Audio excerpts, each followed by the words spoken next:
What's good, people? What is up? What is they went from the fourth level of hell and sent us down to the seventh level of hell. Why? Because then you got Kwanzaa pulling out her titties. The whore pulled out her titties. And these whore bags over here started feeling and fondling on her tits. What? I don't have it to do with you. Girl, you can go over there, rant and rave. Girl, you can shake all your rainbow bright hair all you want, dear one. I'm not doing this. I'm not doing this with you, dear one. I'm not doing this with you, dear one. I don't have nothing to do with you, and I'm done. Baby, you can scream my name from the rooftops from now till Jesus come back. I'm done after this. Introduced to Tick's meat. Do you see what I see? Did y'all really hello, casting, wardrobe, y'all let him roll up out of wardrobe with these fans on, giving us all of this, thinking we were not going to see it? We have been waiting with bated breath and anticipating all season long for the slightest glimpse, and y'all just put it out there this episode in all of its magnificent glory. Listen, that young man said, baby, you ate on this first date, you giving up the cooch on the first date, okay? Well, you gonna run me my coins. Run me my cooch or run me my coins. Run me my cooch or run me my coins. Run me my cooch or run me my coins. That's our new theme song. That is the new song. Listen, somebody need to put a beat to that. Run me my cooch or run me my coins. Run me my cooch or run me my coins. This what y'all got going on. Called out Sandcastle. Sand, bitch. Ow. Oh my God, it was so funny, girl. Woo, baby, listen, let me tell you something. This shit started to turn into the precursor for some gay porn. That's what I thought it was. Because Big T is getting all, the voice starting to go deeper and get a little more wet and moist and sentimental and all this shit. And it was real gay at this point. Like, I thought the bitches was going to start. I thought Lil Murder was going to turn Big T around and do him like he did Uncle Cliff and do the grease it up with City Lou and ran right in there. It's not a coincidence that Big T started off the conversation by trying to find out if Lil Murder was fucking Mercedes, which he found out he's not. It's also not a coincidence that he would start talking about prison. Why? Because the bitches was probably fucking in prison. Uncle Cliff, you better go get your man. Big T got plans for that. What he had on looked like something Big Bird vomited up or something like that. Like, I did not like it. That Big Bird couture he was going for, it did not work. Like the pastor of a gay mega church on Easter Sunday. Okay, it was way too much sequins. He had on way too much makeup. Baby, his face looked like Yalla Van Zam's neckline. Okay, just way too much makeup, clumped in everywhere on his face. Get it together, sweetheart. And you're a big girl, so that gives you a whole lot of canvas. So that was a whole lot of makeup, honey. Yeah. Rico looked like he was auditioning to be one of the three kings, or he was auditioning to be the main character on Jesus Christ Superstar. Girl, Wayne, did you have on a blue thong or a blue G-string or something? If you did, I want to see. Can I see? Get me up in my DMs. I do want to see if you have a blue thong or a blue, jock strap or something like that. I'd love to see it too. Anyway, but I liked it with the turtleneck. Now, Troy.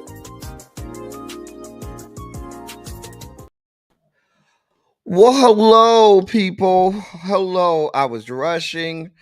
Listen, I didn't think I was going to make it in here, y'all. I was, all the way on the other side of the house, trying to get some last minute stuff done. Today is my Friday at work, so of course, they had so much for me to do today. At work, I was like, you know what? Y'all gonna get butter from the duck today. And that's what they got. They made sure that they got the butter from the duck today. Okay. Nevertheless, we are here. I am here. Chicken. Get your chicken here. Okay. So we have a jam-packed dossier today. Actually, today's dossier, I feel like I was looking at myself on camera yesterday. I want to zoom out a little bit. All right, there we go. Let's zoom out a little bit. Feel a little better that way. Anyway, we have a jam-packed dossier today. Very light on the sugar spiky moments and very heavy on the pop culture stuff. Y'all got a lot going on. It is a lot going on. Can I tell y'all that? Let me share this out on the socials. Y'all got a lot going on. Can I tell you that? A lot. Let me put this in the members only chat. All right. That's the members only chat. Let's do Uh,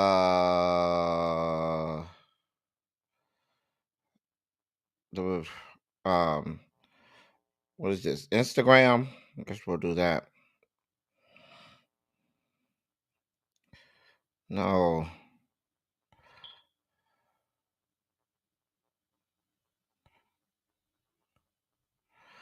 All right. There is Instagram. And then let's do the tube of you. Because we do have some things to talk about. I am going to be gone for a while. Listen, I apologize now. I'm going to be gone for a long time. I won't be back until a week from today. I'm going to be gone for a week. I will try to maybe do some impromptu lives while I'm in Vegas next week, Sunday through Wednesday. But I know realistically we won't have another Run Your Mouth until next week. Thursday, programming note, I do have an interview tonight that I have to do with another cast member of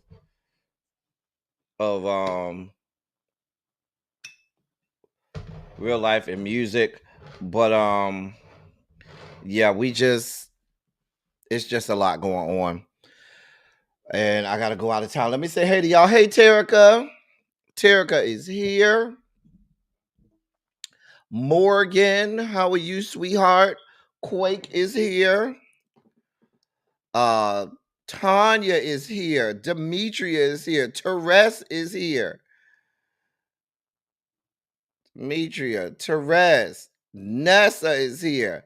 Lock Queen is here. Yanni is here. Not to be confused with Yana, but that's Yanni. I thought fam you played I thought fam you played Southern this weekend. I don't know. Who plays Jackson State this weekend? Let me see. Okay, Google. Who does Jackson State play in football this weekend? On Saturday, Jackson State will be playing Florida A&M at 3:30 p.m. Oh, so it is FAMU. Okay. And it's in Jackson, Mississippi. That ought to be good. Well, I'm interested in the bands to see how the bands do. That's what I'm interested in, Dimitri. I'm just gonna be honest. So I'm just gonna be real honest. I'm interested to see how the bands do. Hey, Angela, Tawana, Complex 613, Xavier. Y'all see how Xavier is all in the chat this week. When I take my stinking ass over to goddamn Las Vegas where he resides, that bastard ain't gonna be nowhere to be found. Watch. So Jeff is here. It's Southern Homecoming and they play at Alcorn State. Oh, I love Alcorn State dance girls. Why? Because they so ratchet. Alcorn State, the Golden Girls down to the Alcorn State. When I tell you them hoes be giving me life, when I tell you coochies be scrubbing the ground when they be out there on the field, I live for them whores. They just as ratchet and ghetto as they want to be. And I love them hoes. Over there down to the Golden Girls of Alcorn State University. Love them. Mm-hmm. Hey, Uncle Jay, what's going on? What is going on? Child.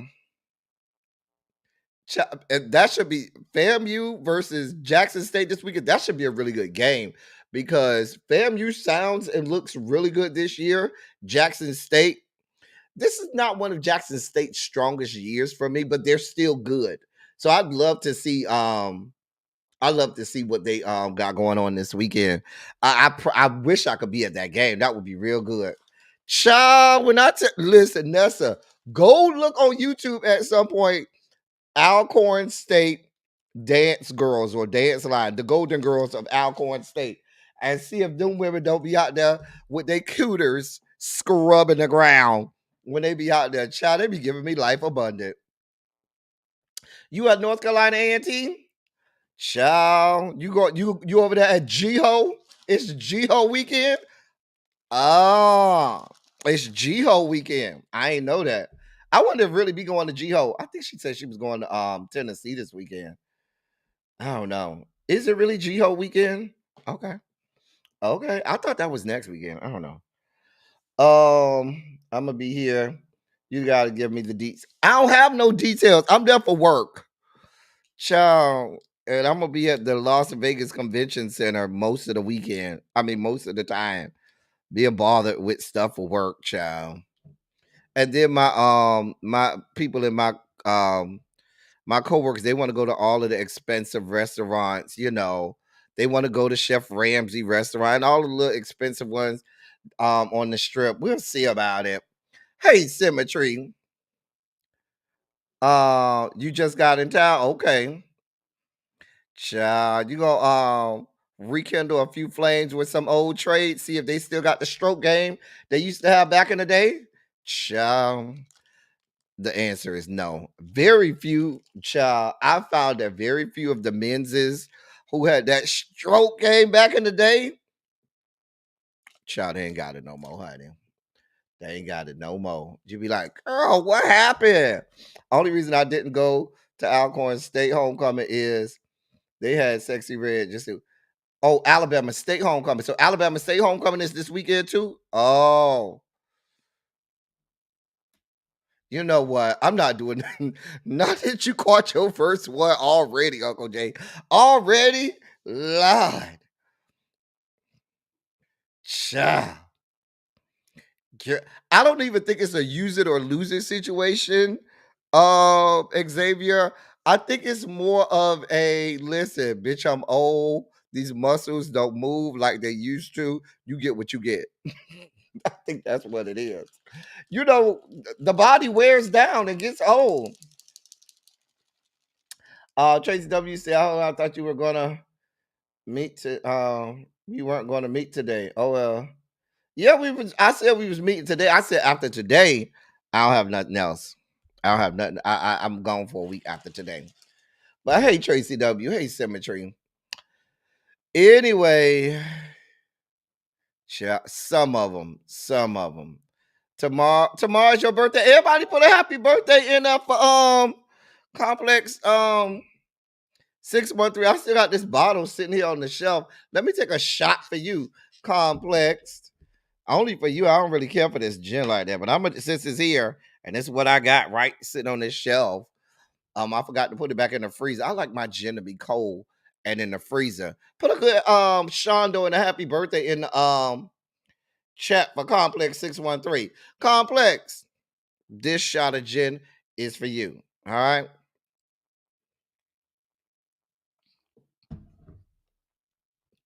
Oh.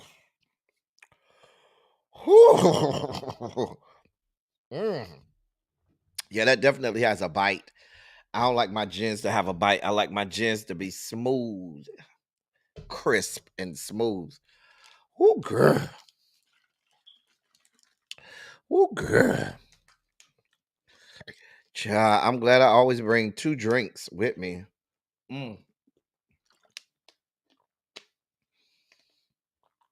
Child. Hey, Miss Kiki. Hey, Jay Parrish.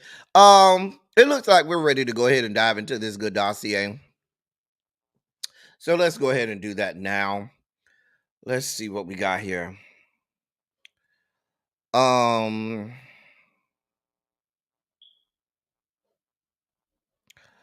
right. So before we get to the updates from the campaign trail, let me start with this debacle.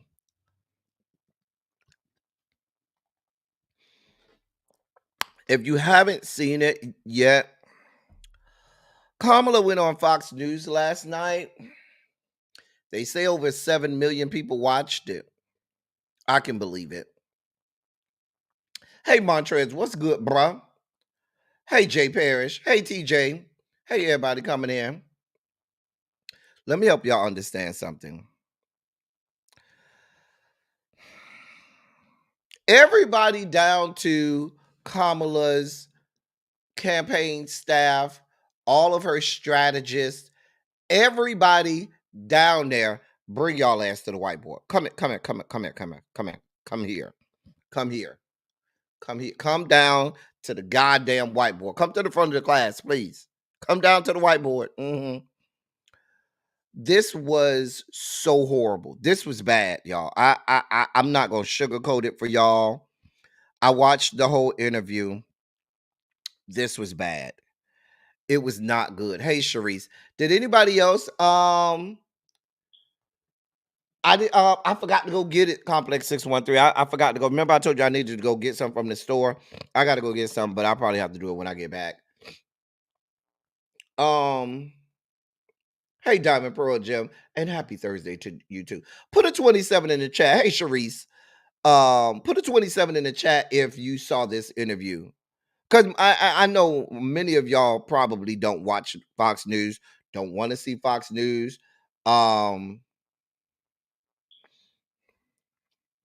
This was bad. Oh God, it was. Am I wrong? Am I looking at this too critically? Am I looking at this from too much of a critical lens? Because I'm over here looking at this and I'm like, oh, Kamala.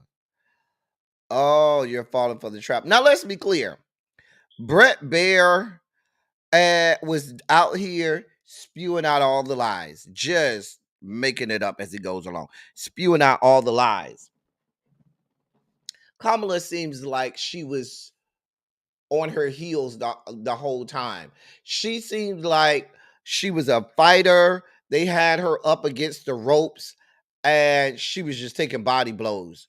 And I may be looking, you might be right, El Boogie. I may be looking at it a bit too critically, but it wasn't a good look. Was he over talking her? And sometimes she was over talking him. They were over talking each other. Absolutely. But it was not a good look. She seemed at times unprepared to combat the lies that were coming at her, because a lot of it was false truths, fabrications, Republican talking points that have been given to them by the Trump campaign. To me, this was not a good look. It didn't do anything to move the needle in the good direction for her. It was not good, y'all. I just have to call it like it is. It was not a good interview. She seemed flustered and frustrated as she was answering. Sometimes her answers came out emotional and not the good kind of emotional. I'm like y'all said, maybe I'm just looking at it the wrong way, y'all. This was not a good interview for Kamala, if you ask me. I mean, oh. Hey Jason, what's good, bro? Hey V Bay. Y'all thought it was good? Oh, so maybe it was me. Maybe I need to watch it again. Because but the people who are watching El Boogie, the people who watch Fox News, these are the people who are looking, who don't care that Brett Baier was attacking her. And they're gonna spin it and say, well, Brett Baier was very calm and very measured and seemed very poised in terms of how he conducted the interviews. Like I said, I watched the whole thing unpaused, unstopped from start to finish, and I said, "Yeah, this is not good, Kamala. This is not good." It just didn't seem good. I don't know why you go and do that interview. I'm just gonna leave it like that. I don't know why you go and do that interview, because it doesn't help at all. It does not help at all that for her to go and do that interview. Like I'm just being honest, and I watch. Y'all know I do a lot of politics. I watch a lot of interviews. I look at everything, and I'm very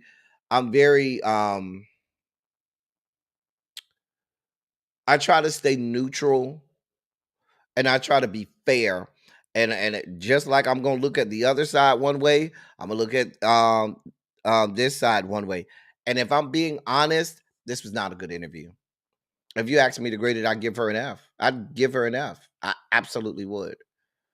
And I say that because too many times he just put out lies, false truths, and she didn't have a good enough way to combat that truth, or she was unready to fact check him on the truth. Like, at one point he said, I would give you an example. He said 70% of the American public believe that America is going in the wrong direction. And she tried to say, tried to spin it and say, well, when you think about where we were during Donald Trump's era, and then he came back and say, well, let me reiterate, 79% of the American public. So, and at that point, I was like, wait a minute, you said 71st, now you say 79. We don't even know where this came from. I would have even, it was instant, and that's just one instance, but there were many instances like that where you can clearly say that is not true. Here's the actual information. And he got her at the end when he said, and I couldn't do nothing but say, wow. What his last statement to her was, well, ma'am, we brought you here. Maybe, like I said, Candace, I might be looking at it wrong. And I might be looking at it too objectively. But I agreed with him at the end, because at the end he said, well, Madam Vice President, if I'm being honest, I did bring you up here to ask you about your policies and not to focus on Donald Trump. And I was like, he does have a point, because it did seem during the whole interview as if she was on the defense from the very beginning. And everything she did, it was more so about telling why Donald Trump wasn't good, and as opposed to explaining what she wants to do and her policies. And to me, Fox News, and I get it, and I know her strategist probably said, this is Trump country, you need to go there and center your dialogue about how you are different from Trump. And she even at the end said, hey, this is about the 2024 race and the differences between me and Donald Trump. And he pivoted back and said, well, no, that's why we brought you here. We interviewed the president. Now we want to interview you and get your opinions. And see, now I would have checked his ass when he told her, and see how you're different from 2019 versus today, which is a whole different situation. There were so many missed opportunities.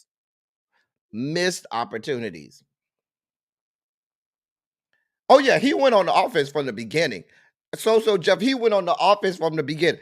Very first question, he went right to attack.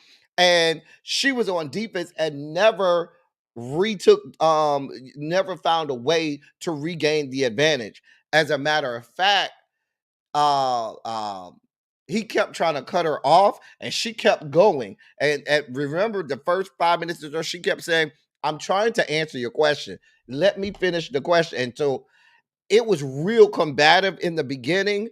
And at that point, it was like all the gloves were off, all bets were off.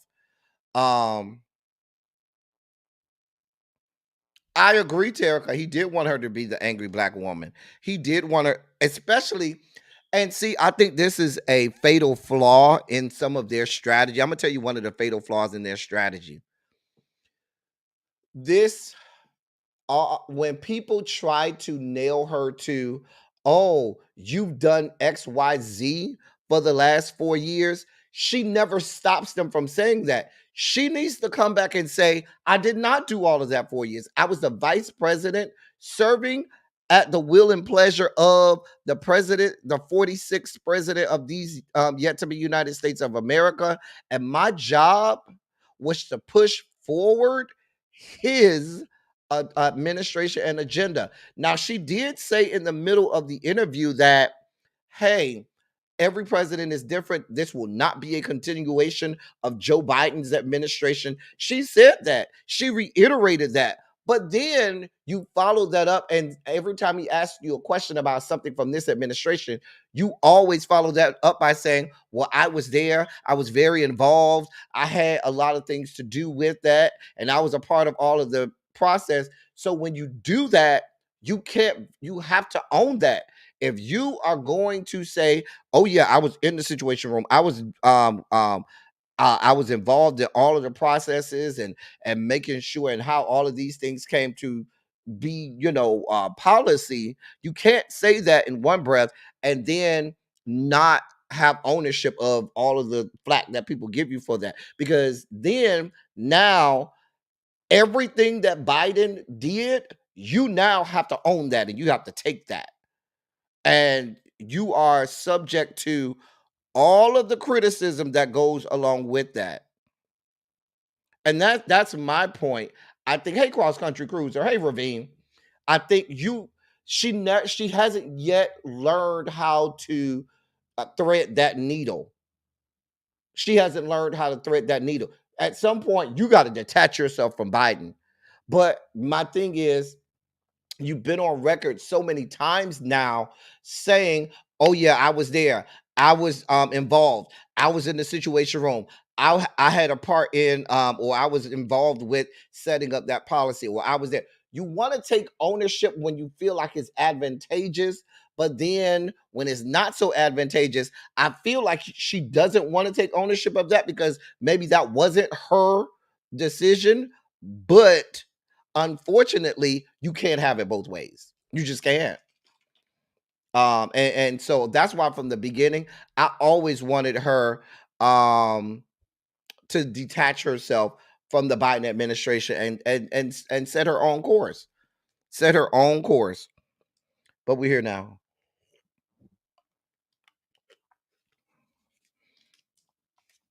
Right. Right, Uncle Jay. You got to own that, Kamala.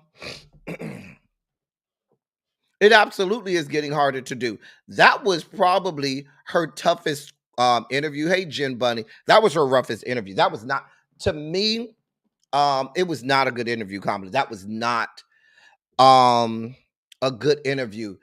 You know what she sounded like? She sounded like the Kamala of 2019. Brett Baier had her in a situation like that almost took her back in time and made her sound like the Kamala of 2019. And the Kamala of 2019 is very different from the Kamala of 2024. There's a lot that she's learned under the Biden administration and as the vice president, navigating how to work through the executive branch as opposed to she comes from the judicial branch originally. She learned how to navigate the legislative branch in the Senate, but learning how to be the executive and a part of the executive branch is an entire different situation. And I think she learned a lot serving as vice president, but this interview took her back.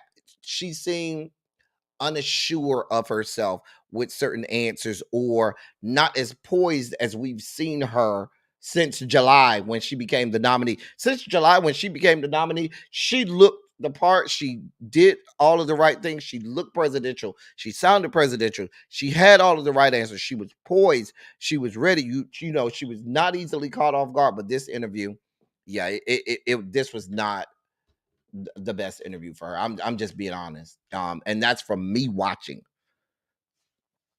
Biden gave her the opportunity of a lifetime. I don't think she will ever turn her back. I'm not saying that she has to turn her back on him or say anything negative to him, but just like she said in the middle of that interview, She could have started her campaign once he fully endorsed her by saying, it has been the pleasure of my life to be vice president for such a phenomenal president in the form of Joseph Robinette Biden.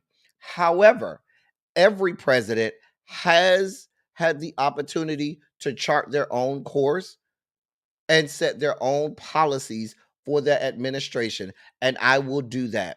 And I am not saying that there is any, by any stretch of the imagination, anything wrong with what Joseph Biden has done, but I will be president. It will be my agenda, my life experiences, my thoughts, and my real ideas on how I see things should go, and go from there.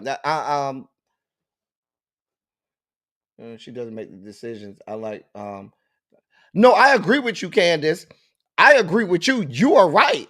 But when she goes in she's been saying, when people ask her about certain policies, she's been on record saying, no, I was involved with that. No, that was something where my decisions were done. So she's been on record saying things as if she's been some of the architect of some of these things, or taking ownership of things that happened during the Biden administration, as opposed to saying, I followed what the boss told me to do. And you can't have it both ways. I'd say go watch it. It's and you can make your own decisions. Don't leave it to me to help you make a decision. But yeah, to me, it just was not good. We have 19 days left until this election. Excuse me. I wish she would have pushed back on him. The immigration thing, he pounded her on immigration, and would not let up. And some of the stuff he was saying was just flat out lies. They started playing clips and all types of stuff, and it got bad. It got really, really bad during that first part, the immigration part. I was like, ooh. And I just wanted her to just to get back on offense as opposed to defense. Get back on offense.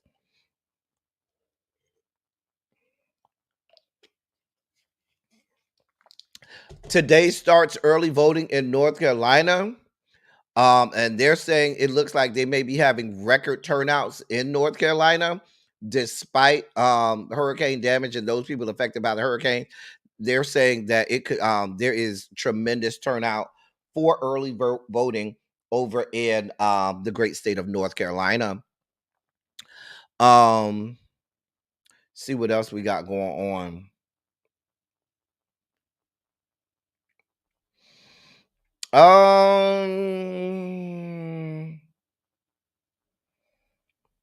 See, JD Vance is on record saying he doesn't like mail-in voting. He does not prefer mail-in voting. But then he followed that up by saying, Republicans have to deal with the reality of where voting is today and the reality of the situation. So they're flip-floppers as well. These bastards, they don't want any parts of early voting, but they understand that they've been getting throttled by early voting in the last few years. So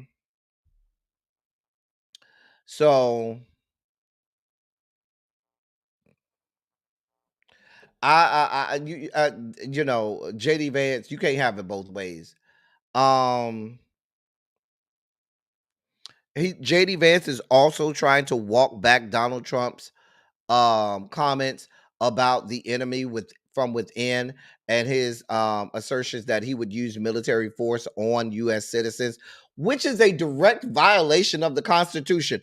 Do I have any constitutional scholars here? Anybody, took a good civics class? Anybody familiar with the Constitution? Last time I checked, I believe there's it's either written in the Constitution or in the Bill of Rights that the United States military cannot be used against United States citizens. I thought that was common knowledge, which is why we have the National Guard and we have the active duty military. Very different. National Guard, active duty U.S. military. Very different. I'm just trying to make sure that I ain't wrong. It is unconstitutional. You are not allowed to use the United States military against United States citizens. You can't.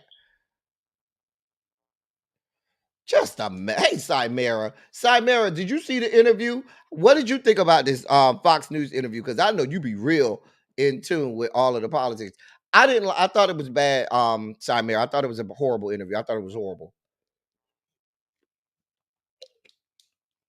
I don't think Kamala did herself any favors with that interview. It was not good. That was not a good interview, Kamala. You said it was unhinged. Yeah, it was. Yeah, that was not a good interview. Yeah, that was not good at all.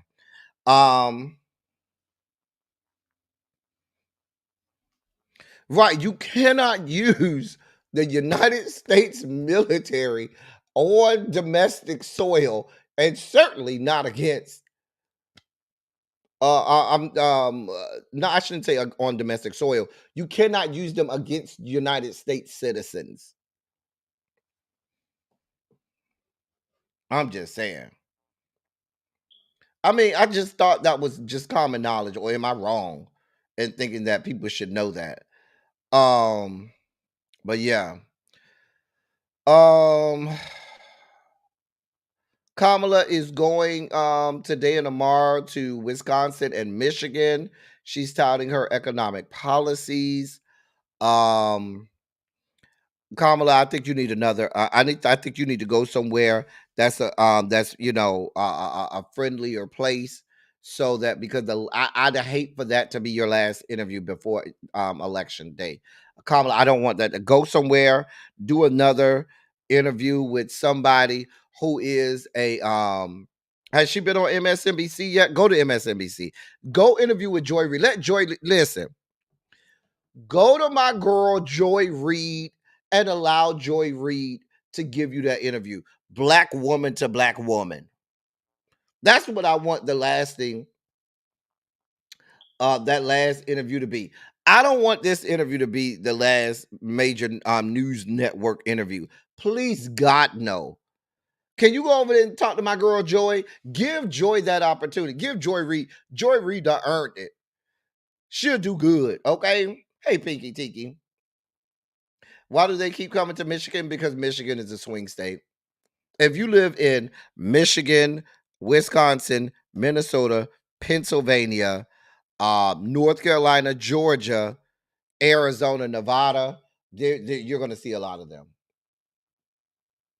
Oh, yeah, she's not going to convince Fox viewers, which is why I said I don't think there's a reason for her to even be.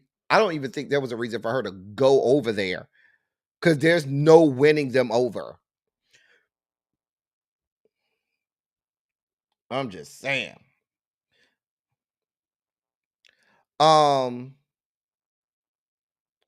Anything else? No. Make sure I miss nothing else.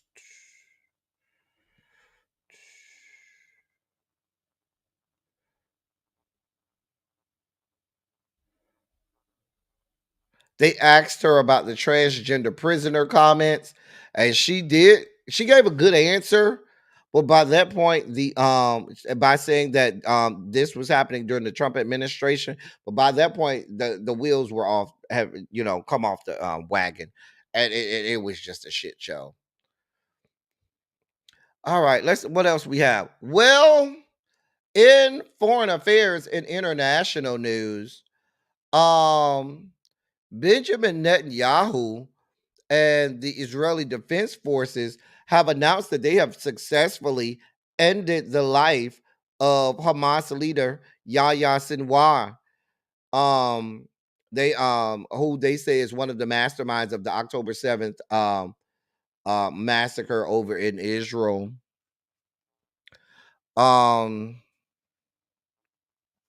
Benjamin Netanyahu counted it as a victory and is on record saying, quote, "This is the beginning of the day after Hamas," end of quote. The United States is hoping that this means that we can get closer to having a real ceasefire and a stop to some of the bloodshed over in the Gaza Strip. I don't think so. I don't think so. Um, the Biden administration is saying that they are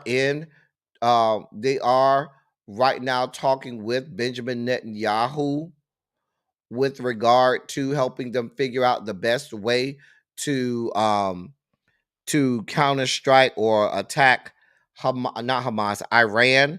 So what that means is whatever I shouldn't say whatever Israel does, but it looks like as of right now, since y'all talking to them about what they should do, it's making it seem like whatever they do in their response to Iran is sanctioned and given the green light by the Biden administration.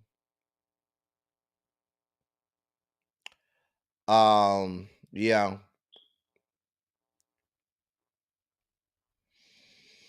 Hmm. Um.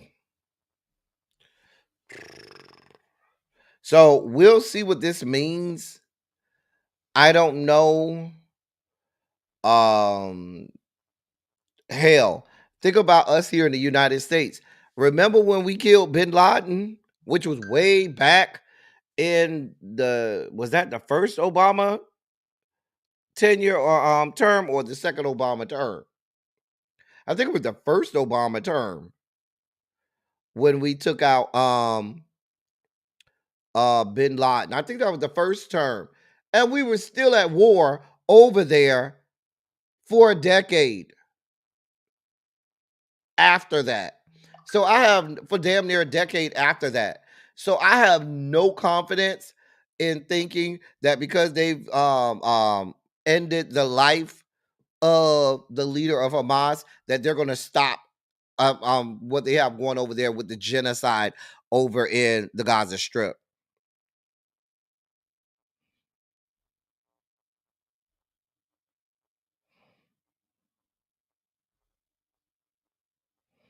So yeah.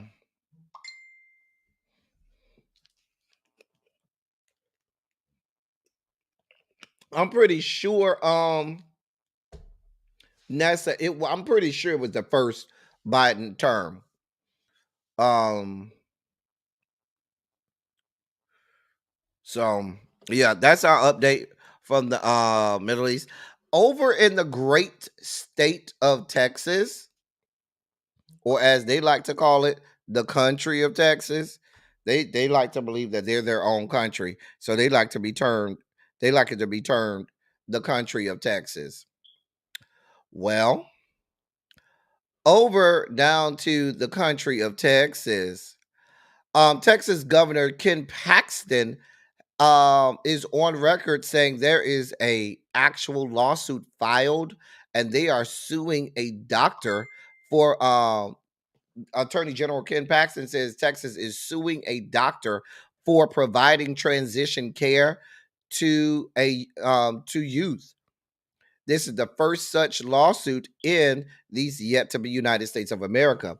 Let me read this for you real quick. Texas Attorney General Ken Paxton, known for his anti-LGBTQ plus views, has sued a doctor in the state for providing gender-affirming care to young people, the first such suit in the nation. Paxton filed the suit Thursday in Collin County District Court against May C. Lau, MD, who works at the University of Texas Southwestern Medical Center in Dallas. He alleges that Lau violated Texas's law against gender affirming care to transgender minors by providing cross sex hormones to at least 21 young people for the purpose of gender transition. He also claims that the doctor violated the state's business and commercial code by engaging in, quote, false, misleading, and deceptive acts and practices to mislead pharmacies, insurance providers, and or patients by falsifying medical records, prescriptions, and billing records to represent that her testosterone prescriptions are for something other than transitioning a child's biological sex or affirming a child's belief that their gender identity is inconsistent with their biological sex. End of quote.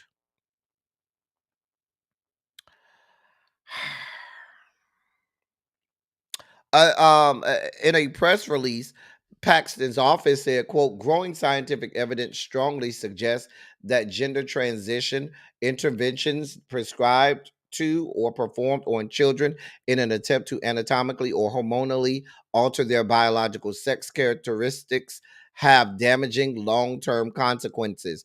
Additionally, the prohibited treatments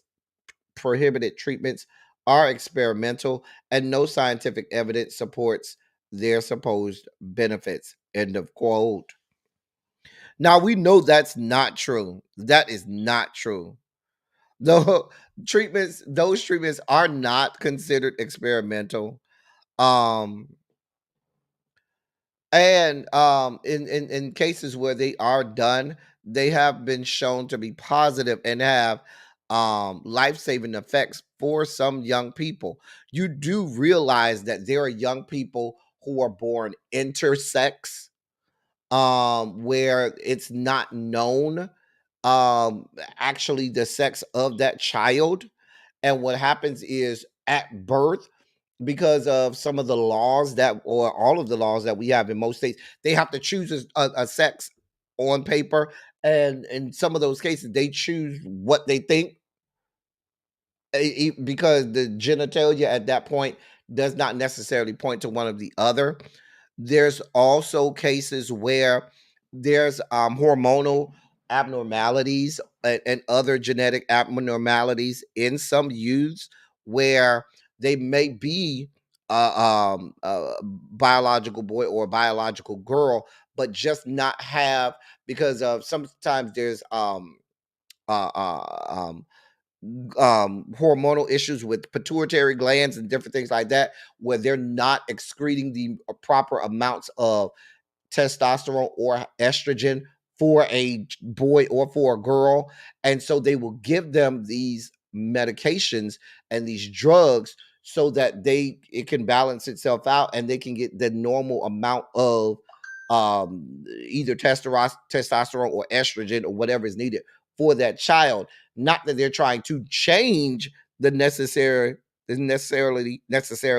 their gender, but trying to affirm their gender, and because their body may not just be doing or producing what it needs to do to affirm that gender. And so, but they're making no distinction between any of that. They're just saying, oh, if you're giving it out, you must be trying to change people's gender. And that may very well be the case, but please believe, even if that is the case, that is something that that's a long process, and that is talked through not only with that child, but even before we get into having conversations with the child, there's long conversations with the parents. It's not like they're just snatching children out their houses or out the school, like they're trying to put out and say, okay, here, take these hormones.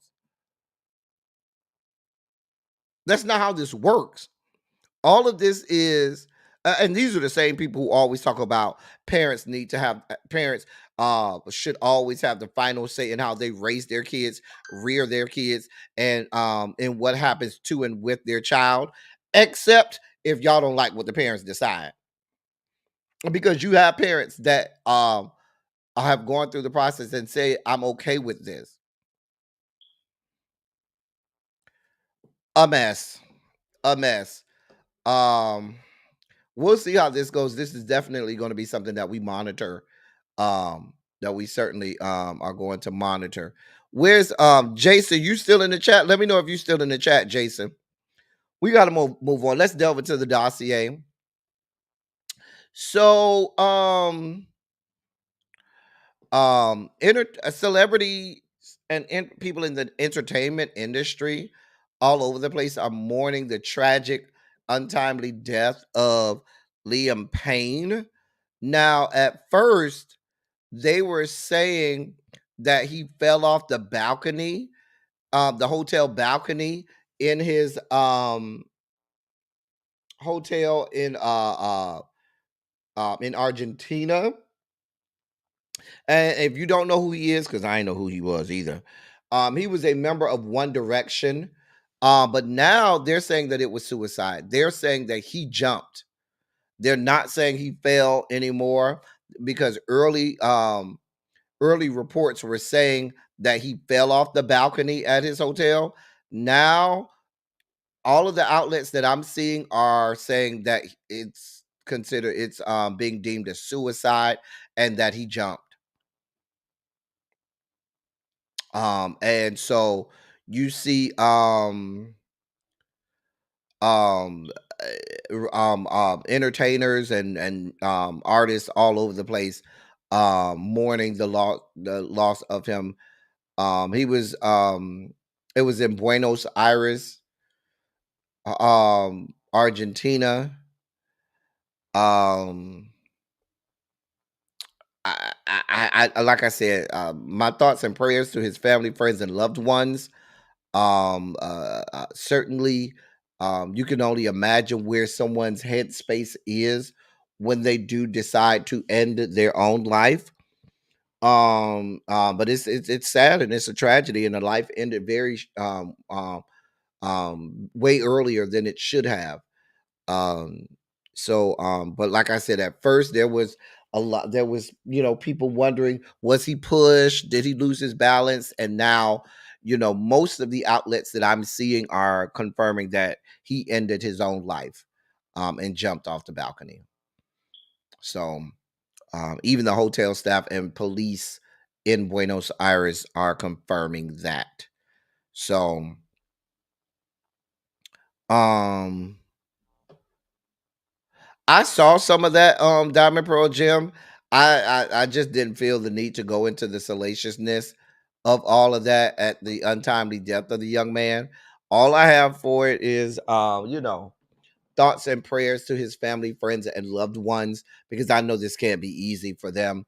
And it has to be a trying time for his family. Yeah, he was just a baby. 31, yeah, you're a baby. It's so tragic, so sad. But we certainly pray for his family, friends, and loved ones.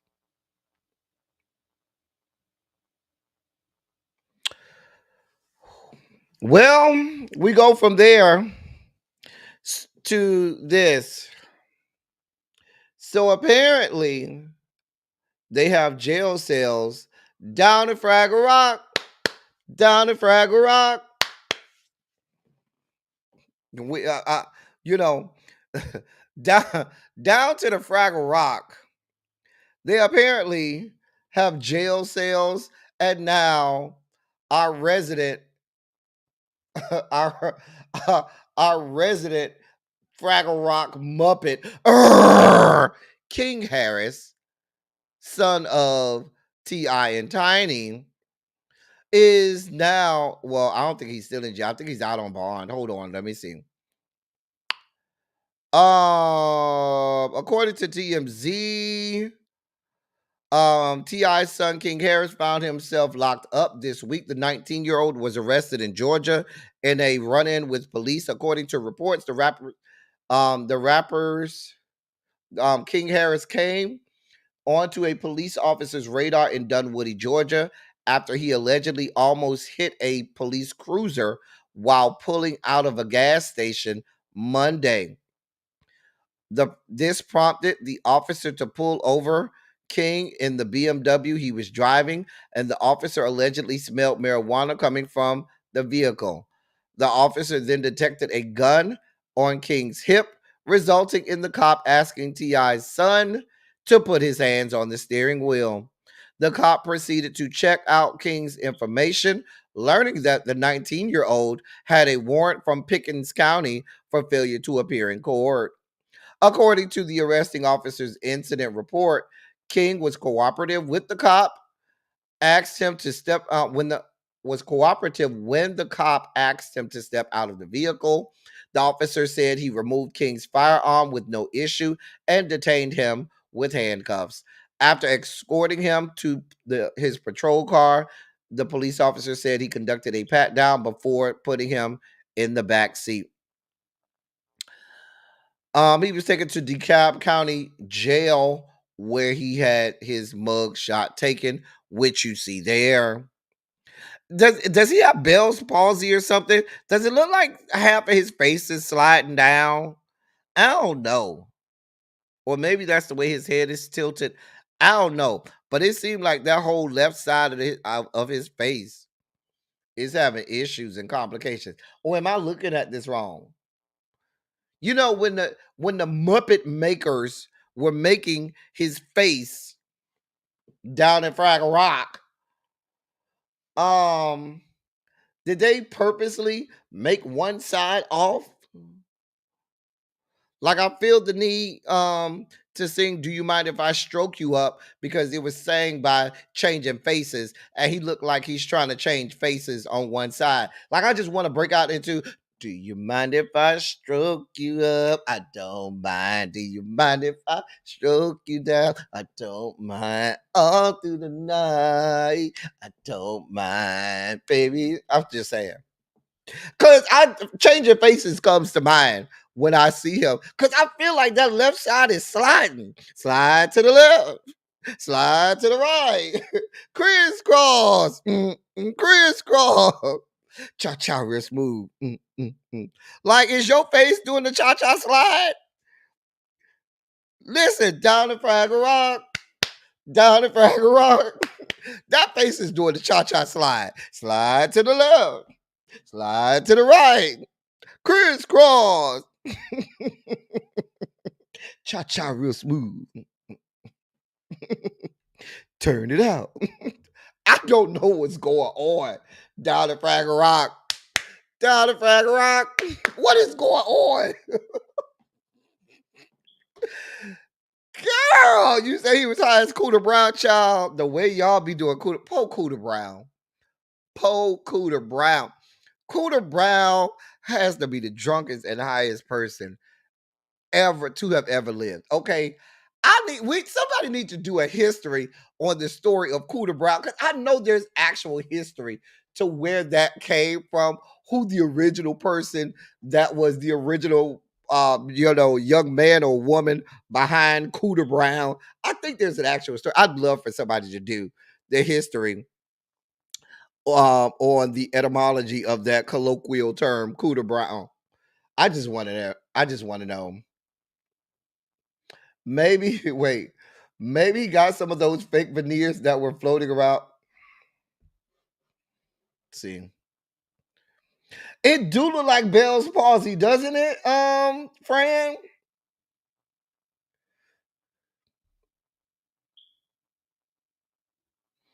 I'm just saying. I know people who've had Bell's palsy, and it. That's what happens. A lot of people think they're having a stroke, and they come to find out that they're not having a stroke.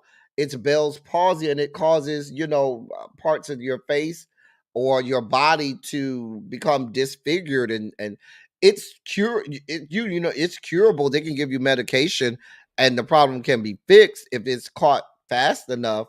But I don't know. It looked like something is going on. There is no evidence that Cooter Brown was a real person, but the name is used as a metaphor for drunkenness. Especially, but I know that Cooter Brown was probably not a real person, but there is probably someone that term or that name is based off of. Everything has an origin. So what I'm saying is, there's probably a person whose name probably wasn't Cooter Brown, but that's the origin of that story, and it just grew legs and took off, and now we have Cooter Brown. Everybody grandma used to talk about Cooter Brown. Cooter Brown got to go back to the 1800s. He got to go back to the 1800s because everybody grandma and great grandma know who Cooter Brown is. I feel like it must have been something referenced maybe in the olden times on radio or something like that, because it's widespread across the South. Like, everybody has heard about Cooter Brown. They give meds, but not everyone recovers. Takes 6 months on average. Okay. I think it was a soldier who got so drunk he didn't have to fight. Okay. Anyway, we listen. I bet he's probably out. The article didn't say whether or not he was out on bail. Where's Tracy? Can somebody go check to see if he out or if they got good locks on those cells? Down the Fraggle Rock, down the Fraggle Rock. I'm just saying. Anyway, we got to move on. Sir, we don't have this type of time. Slide to the left, slide to the right, crisscross, cha cha real smooth. Listen, listen, y'all. I'm tired of these two. I'm tired of these two. Leave us the fuck out of it, please. Please leave us out of it. Take us out of the group chat. Take us out of the group me messages. Take us out of the WhatsApp messages. Whatever the fuck y'all use to communicate with each other, leave us the fuck out of it. Okay? I'm tired. Jesus God. Oh God. I just can't do no more. I can't do no more. I'm sick of it. I'm sick of it. I'm sick of it. I'm just real sick of it. I just can't do no more.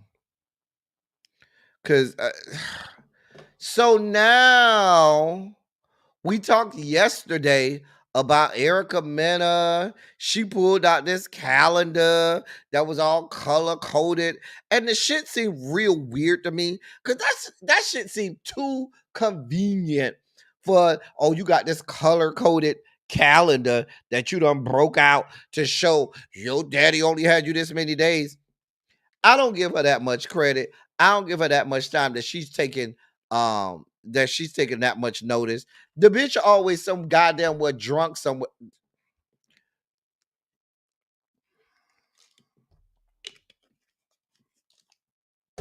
Well, Safaree came and now he had to have a retort.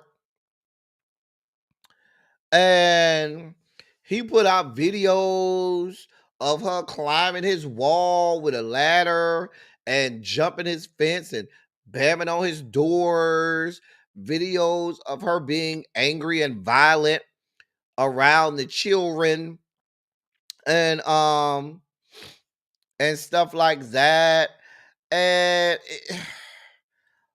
he started showing pictures of the room where his daughter stayed, as if that was supposed to prove to us that he's a doting father and he's such a good dad and not a deadbeat. So he was doing all of the things to try to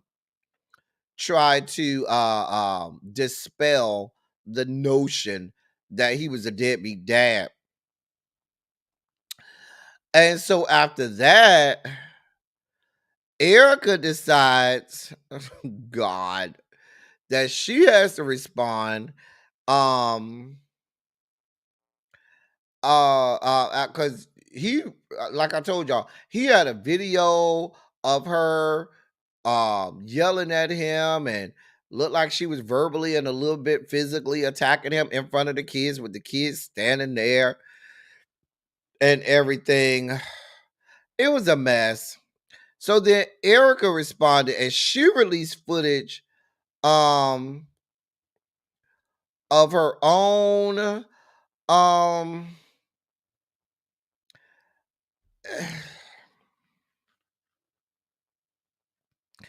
it was allegedly of him bamming on her door and stuff like that, trying to get back in the house and begging to get back with her.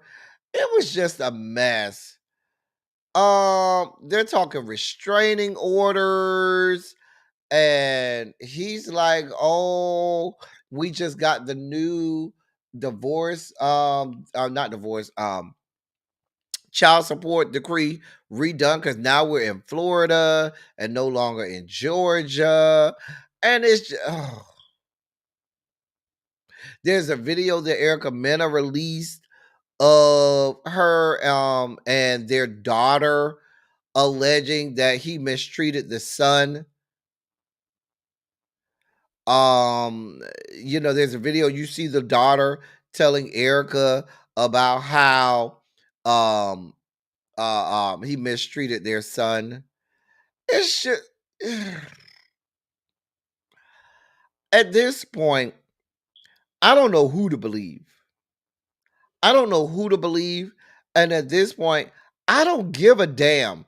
You opened up your box to this man who was an ain't shit ass motherfucker.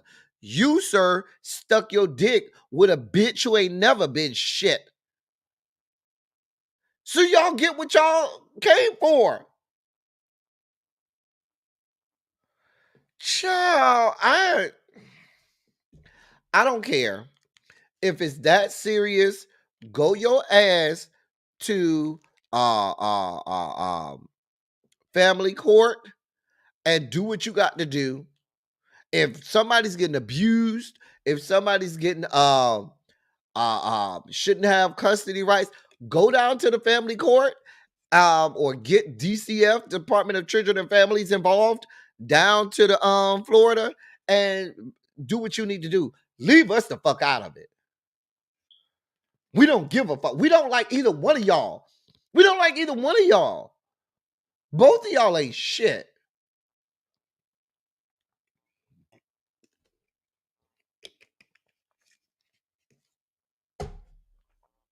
I don't want no parts of it.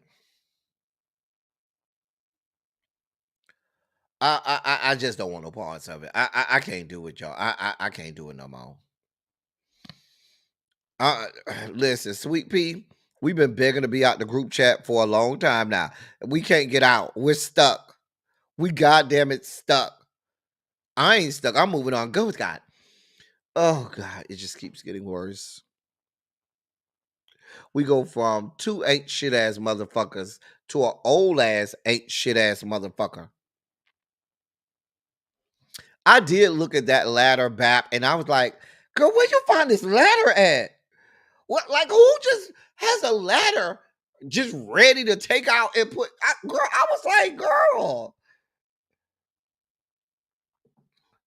child, this whore right here.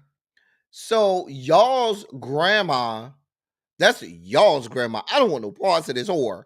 I don't like that whore at all. Y'all know her. I don't see it for gray pubes at all, but y'all seem to like that heifer.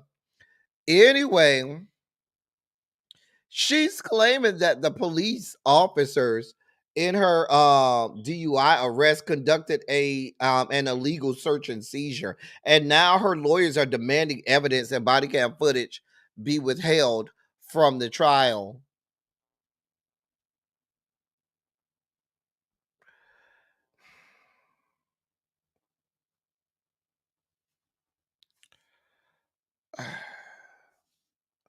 Ma'am, your ass was drunk behind the wheel. This is your second time getting caught. And that's my point. I'm not saying people ain't never been drunk behind the wheel. Let's be clear. A whole lot of people have had some drinks and they get in their car and drive.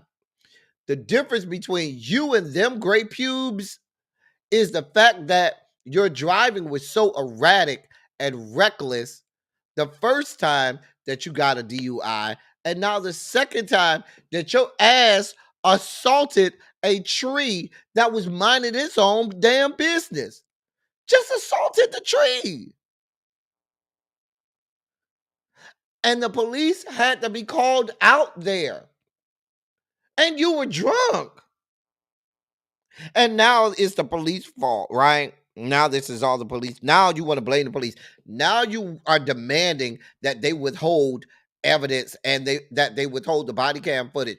Why do you want them to withhold the body cam footage, ma'am? Huh? Why do you want the body cam footage withheld? Could it be because you know it's some shit on there that your ass is going down? Let it go. Listen. You keep bringing this shit up. You keep entering this shit into the zeitgeist, ma'am. If you would shut the fuck up, pay the fine, do whatever little courses they tell you to do, catch the Uber, wherever you need to go, or get you a driver. We wouldn't even have to be caring about this. Baby, we have moved on from this. Ain't nobody even watching the fucking Real Housewives of Potomac no more. So don't nobody give a fuck about what you got going on. You and your stinking ass lawyers keep coming back with this shit. Get away from us. Y'all know I can't stand gray pubes. Gold digging ass hussy. Anyway, go with God. Oh God! In more news of people who won't leave us alone. That has to be the theme of the day. Motherfuckers who just would not leave us the fuck alone. So yesterday we was over here talking about how Life Jennings was mad at the people down to the Tiny Desk, saying that they told him he wasn't a big enough star to be on Tiny Desk, which is true. Now he's saying Sony Music owes him $15 million. Sir, I don't even care about the details, because if you ask me, you probably owe Sony Music $15 million, because your ass only had two, allegedly, y'all say it was SEX and Must Be Nice. Those are the only two songs you had. I'm sure you signed a multi-album record deal. I'm sure you got advances. You probably owe them people $15 million. You used the people money to buy that raggedy ass ring for Carly Red down to the Love and Hip Hop Atlanta, when she was rolling all on the ground. She was all on the ground.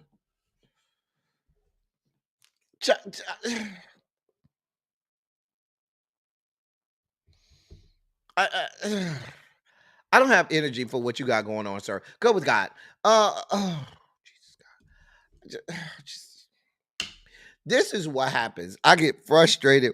This is what happens when the dossier is overrun. You know what? You know why I feel this way? And nobody said anything. This is why I'm having a bad day.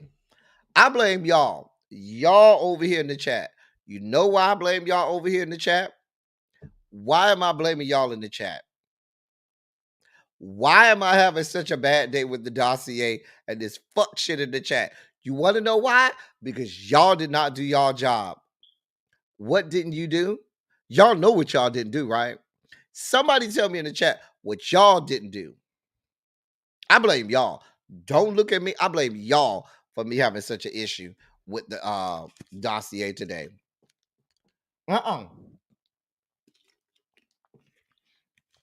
Thank you, Angela. We need Larry. Y'all let me get this long. We done went through the sugar spike segment and everything. We didn't even see Larry. Larry over there waiting to be called up, and y'all just let me get all the way through. We didn't even see no trace of Larry. Girl. I'm spiking out. Larry, come. Larry, I know it's late, Larry, but please come over here. Please come save us, Larry, because we just got a bunch of motherfuckers that we don't give a shit about, and it's making us spike out. Larry, we need you. Ladies and gentlemen, non-binary, gender-conforming members of our audience, I bring to you the great Larry Graham.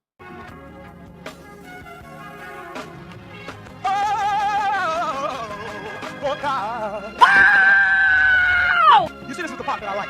Major sugar spike. So love now, I want to fight. That he gave.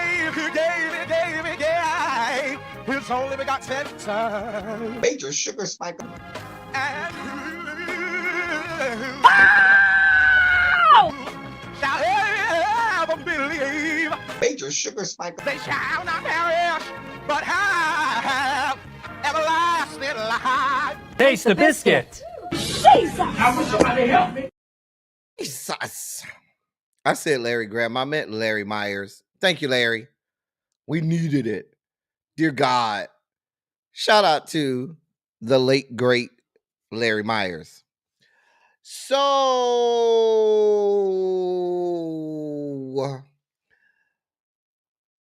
the news cycle has been all the buzz for the last few months about the bitter breakup and divorce of Hey Ho J Lo, because in my parts we call her Hey Ho.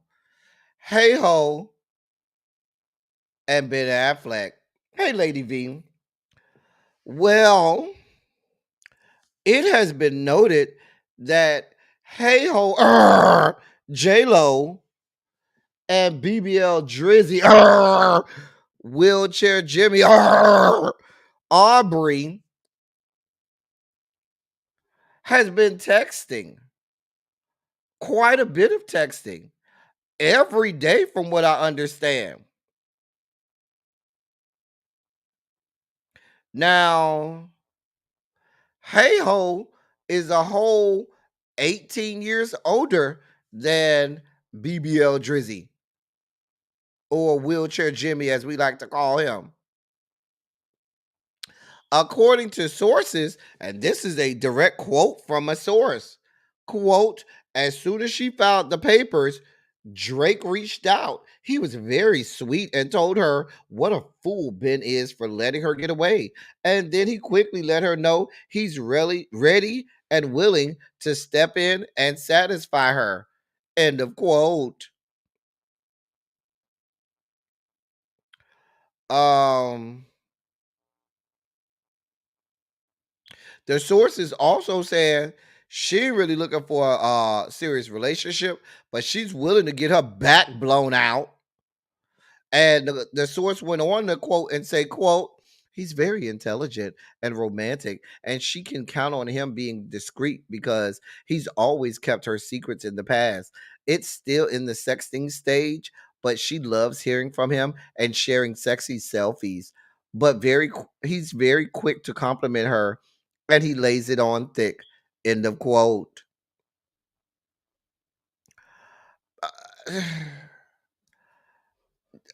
I don't know. I listen. BBL Drizzy and his floppy disk. Hey, Catherine Powell. BBL Drizzy and his floppy disk over there that he whips around like a helicopter propeller. We don't want no parts of it. Now, if Hey Ho wants parts of what Wheelchair Jimmy got going on over there, ma'am, go. We're not gonna fight you. Hey Ho. We're not gonna fight you to get any parts of Wheelchair Jimmy's floppy dick. We're not. I promise you, we're not.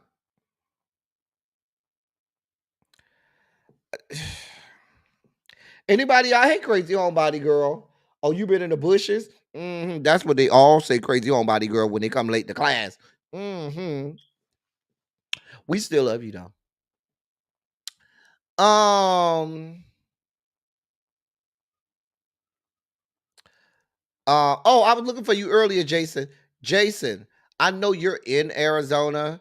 If you get any updates on the Tyrone McAlpin case, because I have been searching, but if you get any local updates that I may miss, send them to me. I know you will, Jason. Send them to me because I know you're over there in Arizona.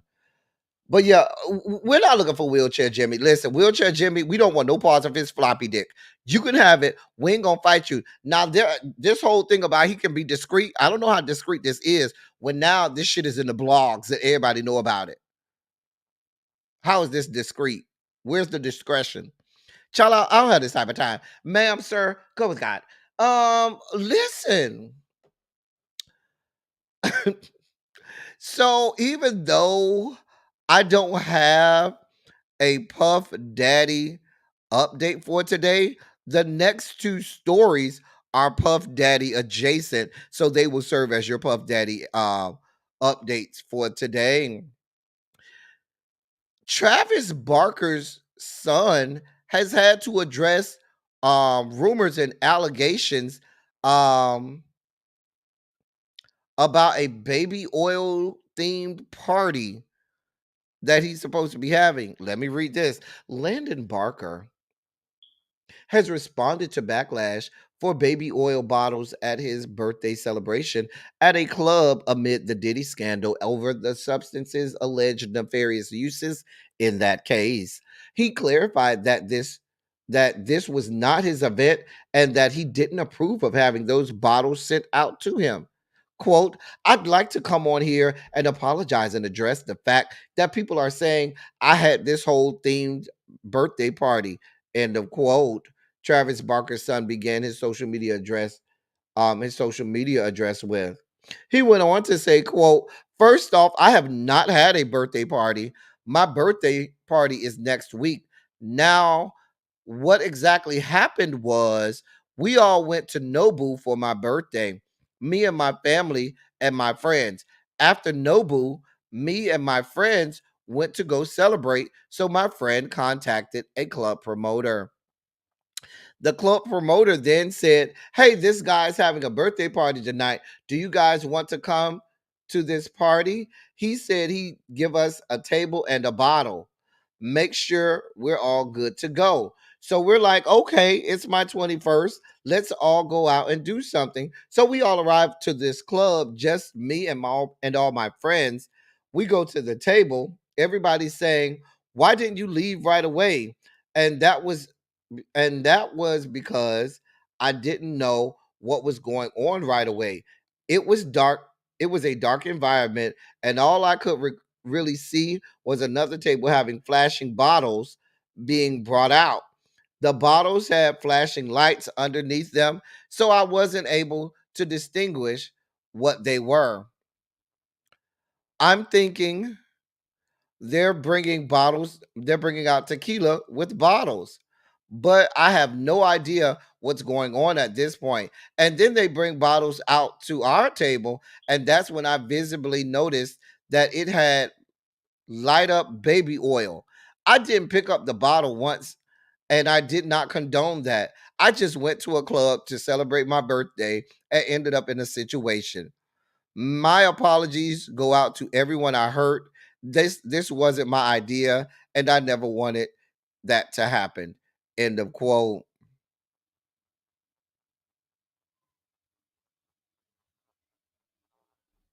Listen.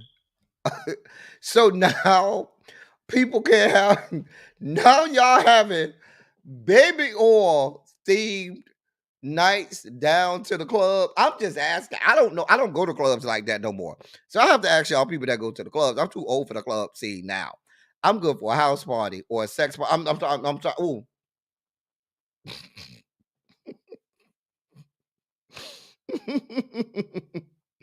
Anyway, hey LaDonna. How you been? I ain't seen you in a minute. LaDonna. Anyway, so is that what they're doing to the clubs now? They have a baby oil theme nights down to the club. Oh, Paul, you decided to come to class? You decided, to get from under trade long enough to come to class, Paul? Anyway, hey, Paul. The boy can't go to the club. It ain't his fault that they got light up baby oil. And if they do have light up baby oil, how is this offending anybody? So now the people around here blaming the boy, getting all offended because they have baby oil. It ain't his fault. The man said he ain't had nothing to do with the baby oil. Child. Well, I'm glad you still be around these parts, LaDonna. We love our people.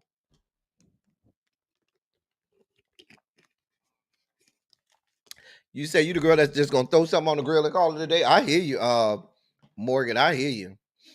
Child, I want to throw something on the grill. Go get some stuff and throw it on the grill. Do some shrimp kebabs and some steaks and throw them out on the grill. But anyway, you was booked today. I know Trade had you booked. Sir, I don't know. I just met you today, and I feel bad that people are feeling some kind of way because they had baby oil down to the club where y'all was celebrating your birthday. So I had nothing to do with it. I don't know why y'all bothering this little boy. Go with God. In more Diddy news, y'all's white best friend, because I can't stand this man, but I'm gonna call him y'all's white best friend because y'all keep making this man relevant.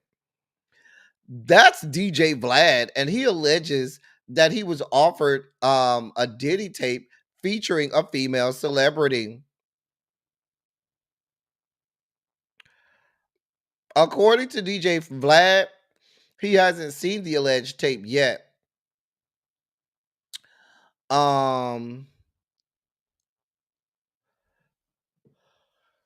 He had an interview with News Nation. And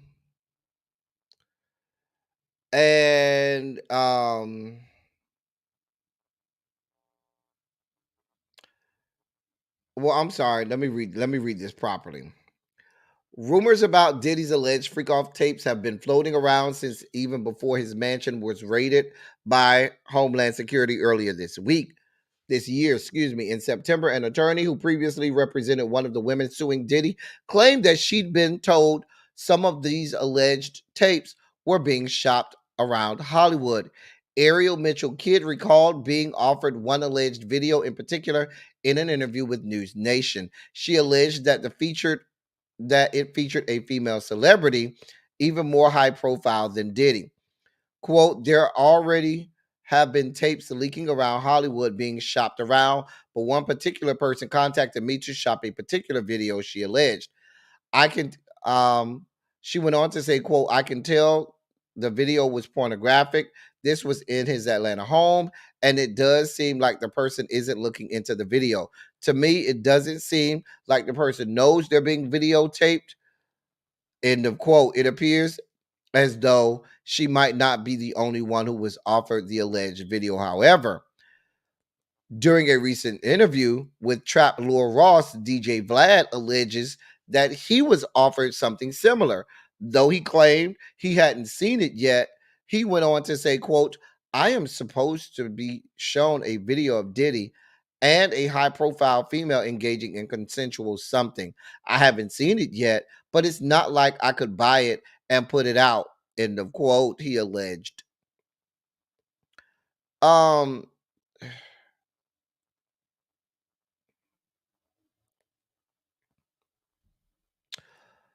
This Ariel Mitchell Kidd is also alleging that there's also a video with a male celebrity that's also maybe getting leaked soon. DJ Vlad didn't say whether or not he got that video. Let's just be clear. DJ Vlad is a boil on the ass crack of all of America. I'm just going to put that out there.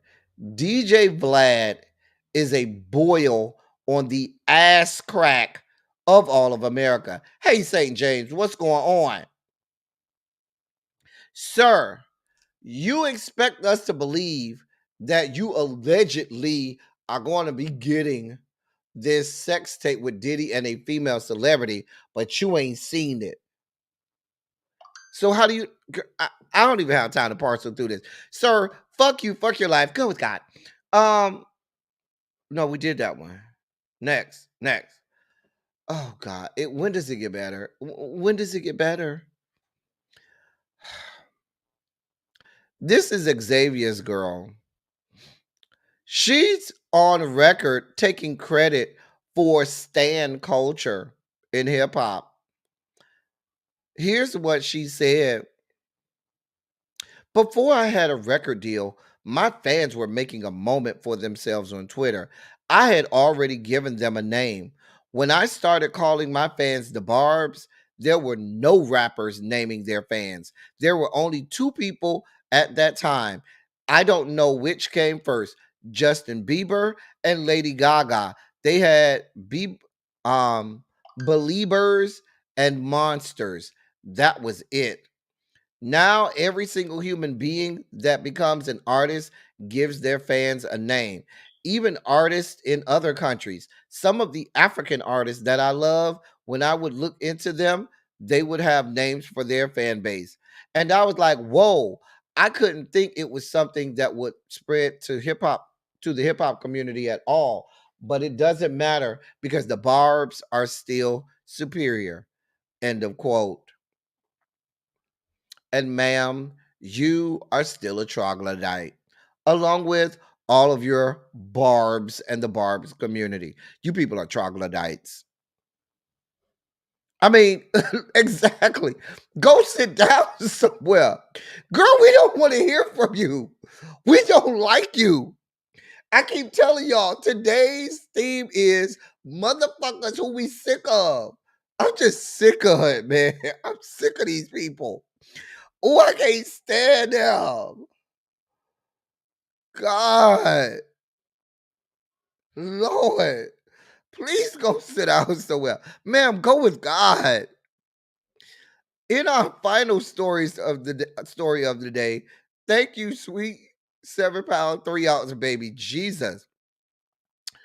Uncle Luke and Two Live Crew are celebrating a victory by reclaiming music rights after a long legal battle with their former label. In an Instagram video filmed outside the Dade County Federal Courthouse on Wednesday, that be today, yesterday, I'm sorry, the Southern hip hop pioneer celebrated the group's trial victory over Lil Joe Records. Over the moon that he had reclaimed the master recording copyrights to their catalog, Luke said, quote, Two Live Crew, we won. We got all our shit back from Lil Joe Weinberger. All of it. All the albums. Yes, we won. God is so good. You just gotta believe in him. End of quote. He also posted a photo of him stood next to his legal team outside of the courthouse and wrote, quote, we are so blessed, and I want to thank the attorneys, in this case, Mark Ross, Chris Wong, Wong kids who stood hard in the paint, our attorneys who believed in this case, in the quote. Well, congratulations, Luke. Congratulations. He won. I mean, who's left alive? I know two of them died, right? I thought two of them died. Did Fresh Kid Ice die? Who's still alive? I don't know. I probably need to ask Google, but I don't care to ask Google. So they got their masters. Good. Good. I thought two of them died too, Nessa. I thought Fresh Kid Ice died. Now, Fresh Kid Ice is this one right here that's looks to be of Asian descent. I don't remember the other two names. I don't remember the names of the other two. I just remember Luke and Fresh Kid, Luke Skywalker and Fresh Kid Ice. Those are the only two I remember. But I don't remember who's still alive. Anyway, we happy for you, Luke. We're very happy for you. I'm happy when people get their money back. That's all we got for y'all today, y'all. Listen here. What time really be going live? Let me see what time my sis going live, so I can send y'all over there. Over there. Over there. Send the word over there. That the Yanks are coming. The Yanks are coming. See. All right, she done started her live. So let me get that ready to go. I'm about to send y'all over there. Listen. Oh, only a Fresh Kid Ice pass? Okay, thank you. Oh, and Marquise passed away. I thought it was two of them that passed. Okay. I'm about to get y'all over there. Listen, like I said, I'm going to be going for about a week. I will try to have some random lives early next week, Monday, Tuesday, and Wednesday while I'm in Vegas.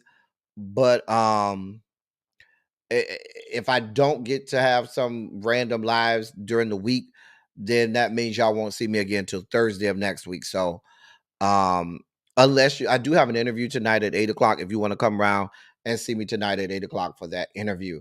That's all I got for y'all. As I always say, I love y'all. I love on y'all. Thank you all for being vocal, present, and active. Thank you for doing what you do. Thank you for any and all contributions that you make to the channel. They are so much obliged and much appreciated. I thank y'all so much for rocking with me. I will be back. Y'all know, as Mr. Rod would say, and I'll be back when the day is new, and I'll have more ideas for you, and you'll have things you'd like to talk about. I will too. Make sure I go to Fremont. Send me the information in the members only chat, Diamond Pearl Gym. Y'all stay right there. I'm gonna send y'all over to Really Be. I love y'all. Thank y'all for coming. Y'all drive safely. I'm out.